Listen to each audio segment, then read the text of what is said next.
What if I told you that fear wears a face, that doubt has a voice and a name, and it stands between you and everything you were meant to become? I saw it myself, not in a battlefield, not in a courtroom, but on a roller rink. A father, a son, and a lesson we didn't expect to learn. We were just rollerblading, laughing, talking, and enjoying the moment.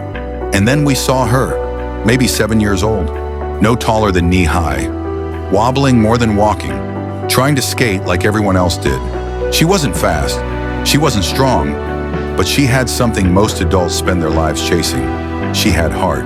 Her mother knelt beside her, hands steady, voice soft, guiding her through the delicate steps of skating. Her older sister circled around her, a quiet protector, her presence steady and warm, like the comforting embrace of a watchful guardian. Together they laced her up for a journey she didn't yet know she was beginning.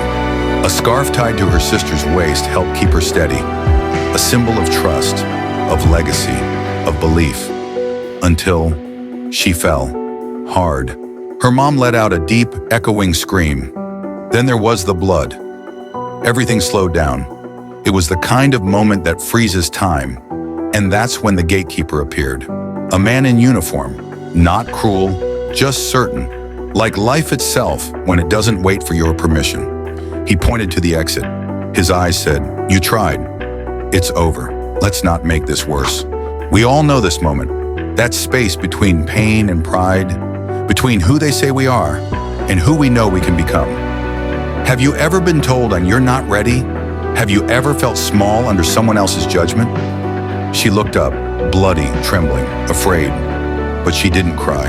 She stood still, not in defiance, but in clarity. She shook her head, as if to say, "You don't decide who I become. I do." And this is where her mindset rewrote her fate. One, she chose ownership. She removed the scarf connecting her to her sister. She wasn't rejecting safety. She was reclaiming control. If I fall, it'll be on my terms, and I'll rise because I choose to.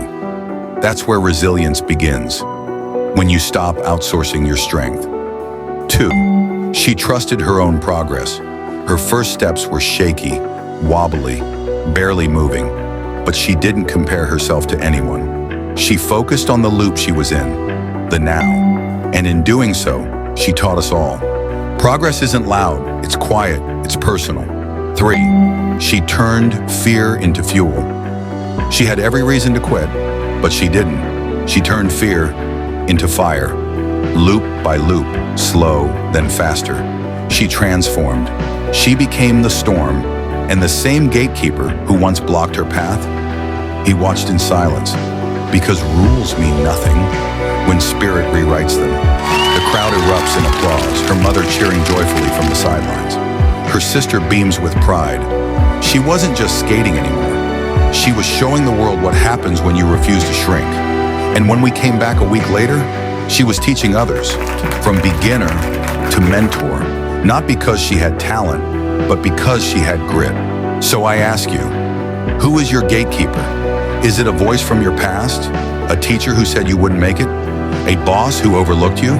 A part of you still afraid to begin again? When that voice returns, will you kneel or will you stand? Bruised, scared, but certain. Build a mindset like hers. Start before you're ready. Confidence comes from getting it done, not waiting. Redefine failure. Falling doesn't mean the end. It means you are moving. Silence external voices. People project their limits. You don't have to carry them. Celebrate small loops. Progress is quiet, but powerful. Teach what you've learned. Turn your growth into someone else's breakthrough. Greatness isn't a title. It's not in medals or applause. It's in the moments no one sees. When you fall, bleed, shake, and still rise.